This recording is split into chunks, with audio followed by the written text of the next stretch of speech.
Good morning girls.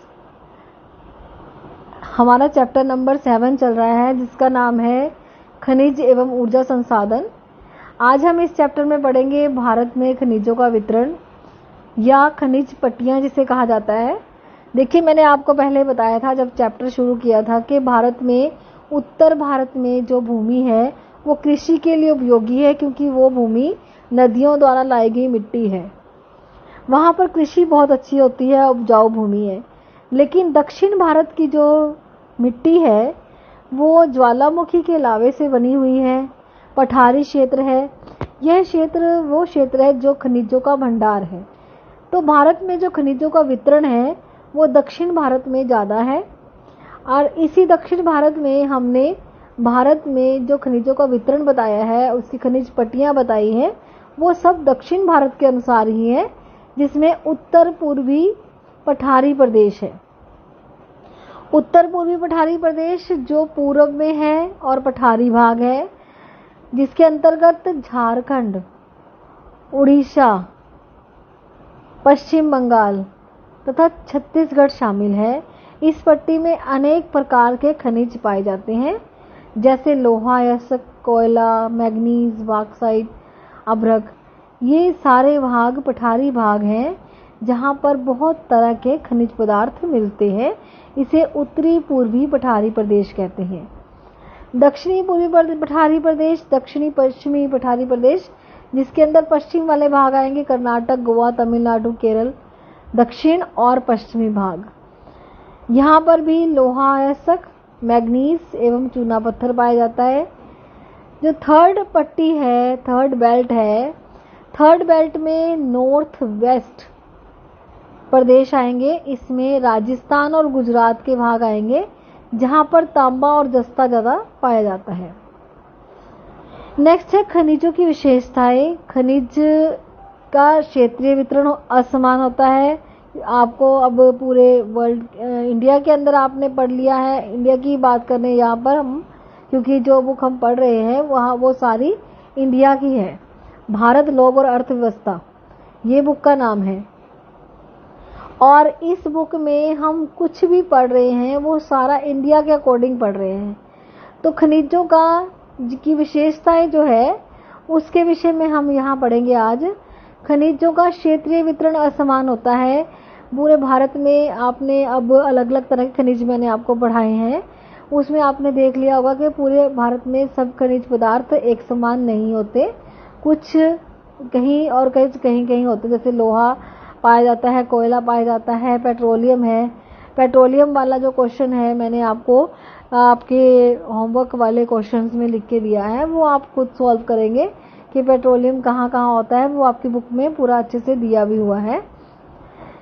इस तरह से पेट्रोलियम जो होगा वो तटवर्तीय भागों में होता है। कोयला वहाँ होता है जहाँ पर पेड़ पौधों के जो अंडरग्राउंड हो जाने के वजह से पेड़ पौधे नीचे ज़मीन के अंदर दब जाते हैं, करोड़ों वर्षों के बाद वो कोयले का रूप धारण कर लेते हैं।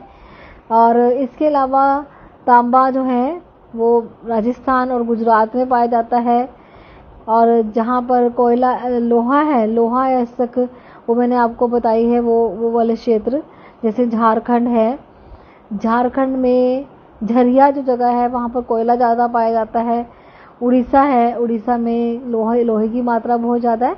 इस तरह से अलग अलग जो क्षेत्रीय वितरण है वो सब जगह एक जैसा नहीं है। कहीं पर ज़्यादा होता है, कहीं कम होता है। खनिजों की किस्में भी अलग अलग होती हैं। कई प्रकार के खनिज हमने देख लिए हैं, कई प्रकार के खनिज हम यूज़ भी करते हैं। तो इस तरह से इसके अलग अलग प्रकार होते हैं। खनिजों की गुणवत्ता एवं मात्रा के मध्य प्रतिलोमी संबंध पाया जाता है, अर्थात जो उनके अंदर इनवर्स हैं वो आपस में, अगर गुणवत्ता ज़्यादा है तो उसकी मात्रा कम होगी, अगर गुणवत्ता कम है तो उसकी मात्रा ज़्यादा होगी। इसे हम कहते हैं प्रतिलोमी संबंध। सभी खनिज समय के साथ समाप्त हो जाते हैं, इनका पुनर्भरण नहीं किया जा सकता और इसको काफ़ी समय लगता है। भारत में कई प्रकार के खनिज पाए जाते हैं, परंतु सोना, सीसा, तांबा और कोबाल्ट की मात्रा बहुत ज़्यादा कम है। भारत में अभ्रक का वितरण झारखंड और बिहार, आंध्र प्रदेश, राजस्थान, कर्नाटक। इसी तरह से जैसे अभी मैंने आपको बताया था कि खनिजों का वितरण असमान है, कहीं पर ज़्यादा और कहीं पर कम होता है। जो अब्रक है, अब्रक का वितरण झारखंड, बिहार, आंध्र प्रदेश, राजस्थान और कर्नाटक जिलों में पाया जाता है। नेक्स्ट हमारा टॉपिक है जल विद्युत। जल विद्युत क्या होता है? जल से उत्पन्न होने वाली बिजली, उसे कहते हैं जल विद्युत। भारत में बहुत सारी नदियां बहती हैं। हमने नदियों वाला जल संसाधन वाला चैप्टर पढ़ा था, उसमें आपको सब तरह की नदियों के विषय में मैंने पढ़ाया था। बहुत सारी नदियां बहती हैं, कुछ ग्लेशियर के मेल्ट होने से बहती हैं, कुछ वर्षा के ऋतु से बहती हैं। जो सदा बहार नदियां होती हैं, सदा बहनी नदियां कहते हैं जिन्हें, वो हिमनद से बहती हैं। जैसे जैसे वो बर्फ मेल्ट होती है वो बहती रहती है, वो वर्ष भर बहती हैं। परंतु कुछ ऐसी नदियां होती हैं जो मौसमी होती हैं, जो वर्षा के जल से ही बहती हैं। पर्वतों से बहने वाली तथा पठारी भागों से ऊंची नीची भूमि से बहने वाली नदियां झरने बनाकर बहती हैं। ये आप जानते ही हैं, जो नदी के कार्य आपने लास्ट 11th क्लास में किए थे कि किस प्रकार नदियां जब पर्वतों से उतरती हैं घाटियों का निर्माण करती है, जैसे वीयकार की घाटी का निर्माण करती है, और पर्वतों को तोड़ती है, तोड़कर झरनों का निर्माण करती है। तो पर्वतों से जब नदियां उतरती हैं, झरनों का निर्माण करती है। पठारी भाग भी ऊंचे नीचे भी होते हैं, कहीं पर भूमि ऊंची होती है, कहीं पर भूमि नीची होती है, तो उस वजह से नदियां झरने बनाकर बहती हैं। गिरता हुआ या बहता हुआ जल, जो ऊर्जा उत्पन्न होती है उसे हम विद्युत उत्पन्न करते हैं, जिसे जल विद्युत कहते हैं। जब पानी बहुत तेजी से ऊपर से गिराया जाता है, तो वो गिरता हुआ जल जब टरबाइन्स के ऊपर गिरता है तो टरबाइन्स को तेजी से घुमाता है, जिससे बिजली का उत्पादन होता है। तो ये जो गिरते और बहते हुए जल से ऊर्जा उत्पन्न होती है, उससे विद्युत उत्पन्न होती है, और जिसे हम जल विद्युत कहते हैं। पूरे विश्व में जितनी बिजली उत्पन्न होती है उसका 1/3 भाग जो है बिजली का, वो जल से उत्पन्न होता है। भारत में जल विद्युत विकास की दिशाएं क्या है? जैसे हम पहले भी बात कर चुके हैं कि हिमालय पर्वत से बहने वाली नदियां सदाबहनी नदियां होती हैं और वो झरने भी बनाती हैं। तो जो हमेशा उनमें जल भरा रहता है, वो नदियां वर्षा का जल भी ग्रहण करती हैं और ग्लेशियर के द्वारा भी जल ग्रहण करती हैं। तो दोनों प्रकार से उनके अंदर जल होता है, तो वो नदियां पूरा वर्ष बहती हैं, जिससे बहुत अधिक मात्रा में जल विद्युत उत्पन्न की जा सकती है। हिमालय पर्वत से निकलने वाली नदियां अनेक प्रकार के जलप्रपात बनाती हैं। ये झरने बिजली बनाने के अनुकूल हैं। इसी तरह से दक्षिण भारत की नदियां भी पठारी भाग होने के कारण झरने बनाती हैं, जो कि विद्युत उत्पादन की अनुकूल परिस्थितियां प्रदान करती हैं। देखिए, यहाँ तक तो आपका ये चैप्टर था। चैप्टर में वैसे बहुत सारे क्वेश्चंस और भी आते हैं।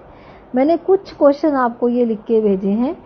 इन क्वेश्चंस को आप सॉल्व करेंगे, सॉल्व करके अपनी कॉपीज में लिखेंगे और याद भी करेंगे। खनिज किसे कहते हैं, खनिजों की विशेषताएं बताएं, खनिजों के प्रकार बताएं। जिसे मैंने यहाँ प्रकार पूछे तो पूरी डिटेल आएगी। धातु, अधातु, कार्बनिक, अकार्बनिक, इस तरह से बहुत सारे प्रकार हो सकते हैं। भारत में खनिज संसाधन की विभिन्न पट्टियों की विस्तार के वर्णन कीजिए, जो मैंने अभी आपको पढ़ाया है। और जल विद्युत के बारे में भी पूछ सकते हैं कि कौन, एक टिप्पणी लिखिए। भारत की खनिज तेल के उत्पादन तथा वितरण के विषय में बताएं।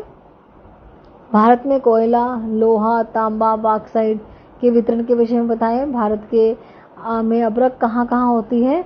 ये अलग अलग तरह के क्वेश्चंस हैं जो इस चैप्टर के बेस्ड हैं। इसके अलावा और भी क्वेश्चन हैं, जैसे अपरंपरागत स्रोत क्या होते हैं, गैर परंपरागत स्रोत किसे कहते हैं, परंपरागत स्रोत किसे कहते हैं, भारत में इनके विकास के लिए क्या किया जा रहा है। इस तरह से ये कुछ जनरल क्वेश्चंस हैं। ये आप अपने आप भी आंसर दे सकते हैं। ये नहीं कि मैंने आपको क्वेश्चन लिख के नहीं दिया है तो आपको आता नहीं होगा। आप चैप्टर को, जैसे मैंने आपको वीडियो में पढ़ाती हूँ, अच्छे से आपने समझ लिया है, खुद भी रीड कर लिया है, तो आप अपने विचार से भी उसको आंसर दे सकते हैं। तो और भी अच्छे से इस चैप्टर को पढ़ेंगे और भी कई प्रकार के क्वेश्चंस का आप आंसर दे पाएंगे। कोई प्रॉब्लम आती है तो आप पूछ सकते हैं। Thank you.